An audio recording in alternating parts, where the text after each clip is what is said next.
ඇල්මාලට දම්පාටක් කතා කරන්නේ ප්‍රේමය ගැන. මේක යොවුන් නවකතාවක්. එහෙම හිතුවම කෙනෙකුට හිතෙන්න පුළුවන් මේක කතා කරන්නේ යොවුන් ප්‍රේමය. එහෙමත් නැත්නම් රොමැන්ටික් ලව් ගැන කියලා. එහෙම නෙමෙයි. මේක කතා කරන්නේ මානව ප්‍රේමය ගැන. ඒ කියන්නේ ප්‍රේමය කියන්නේ ගහක් නම් ඒ ගහේ අතු ඉති විහිදිලා වැඩෙන්න ඕනි තැන් මොනවද? අපේ යෞවනයේගේ වටේ තියෙන්නේ මොන වගේ තැන්ද? මොන වගේ තැන්ද අපේ ඒ ප්‍රේමය කියන ගහේ හැවනේ ඉල්ලා හිටින්නේ කියන ප්‍රධානම දේ තමයි මේකේ තේමා වෙලා තියෙන්නේ. සාමාන්‍යයෙන් මම ලියන්නේ මම කියවන්න කැමති දේවල්. අපි ප්‍රධානවම ගත්තහම මේක යෝන් නවකතා ශාස්ත්‍රය ගත්තහම මම හිතන දෙයක් තමයි මම යෞවනයෙක් වෙලා හිටපු කාලේ මම ඉස්කෝලේ යන කාලේ මම කියවන්න කැමති වෙලා හිටියේ මොනවද? ඒව තමයි මම ලියන්න ඕනේ කියන දේ තමයි මූලිකවම මගේ හිතේ තියෙන්නේ. සාමාන්‍ය නවකතාවක් කියන්නේ මොකක්ද? යෝන් නවකතාවක් කියන්නේ මොකක්ද? නවකතාවක් කොහොම වෙන්න ඕනේද? ඒ කරුණු ටික ඔක්කොම ඔළුවේ එක පැත්තක අහුරගෙන අනිත් පැත්තෙන් මම හිතන්න ගන්නවා මම කියවන්න කැමති දේ මොනවද කියලා. ඊට පස්සේ තමයි මම ලියන්නේ. ඇල්මලට දම්පාටක් කියන්නේ එහෙම හිතපු හිතවිල්ලක ප්‍රතිඵලයක්. අනිත් ඔක්කොම පොත් මම ලියපු කවි පොත් අනිත් පොත් ඔක්කොම පැත්තකින් තිබ්බත් මම වැඩිපුරම මම කියවන්න කැමති මේ පොත.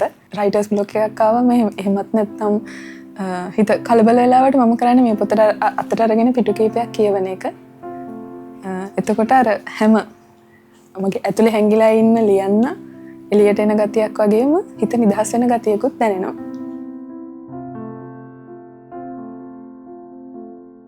ලංකාවේ ගොඩක් වෙලාවට තියෙන්නේ ළමයින්ට උපදෙස් දෙන සාහිත්‍යයක්.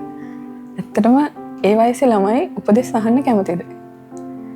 ඊට වඩා මට හිතෙන්නේ යෞන් සාහිත්‍ය කියන එක ඒ වයසේ ළමයෙකුට යාළුවෙක් වගේ පොතක් නම් ඒ හින්දා මට හිතෙනවා යෞන් සාහිත්‍ය කියන එකත් යෞවනයාට මිත්‍රයෙක් වෙන්න පුළුවන් සාහිත්‍යයක් වෙන්න ඕනි කියන එක. එයාලා පොත කියවීම තුළින් එයාලට දැනෙනවා නම් විශේෂයෙන්ම සහකම්පනය. සාමාන්‍යයෙන් මම ගොඩක් යෞන් සාහිත්‍ය ලියද්දී කතා කරන්න ප්‍රධානම මාතෘකාවක් තමයි සහකම්පනය සහ මානව ප්‍රේමය කියන එක. ඇල්මලට දම්පාටක් කියන්නේ ප්‍රේමය ගැන කතා කරන පොතක්.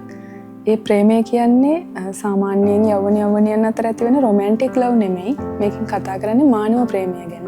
ඒ කියන්නේ ප්‍රේමය කියන්නේ ගහක් නම් ඒ ගහේ අතු ඉති විහිදිලා වැඩෙන්න ඕනි කලාප මොනවද? ඒ අපේ ප්‍රේමය කියන ගහෙන් හෙවන ලැබෙන්න ඕනි මොන වගේ තැන්වලටද කියලා මේ පොතේ ප්‍රධාන වශයෙන්ම ආදර කතාවක් යෞවන ප්‍රේමය රොමැන්ටික් ලව් එහෙම කතාවකුත් යන අතරේ ඒ වටේ එයාලගේ වටේ තියෙන ලෝකේ මේ ආදරය කියන එක තව කොතනටද අපි දෙන්න ඕනි කියන දේ මම මේ පොතෙන් කතා කරන්න උත්සාහ කළා.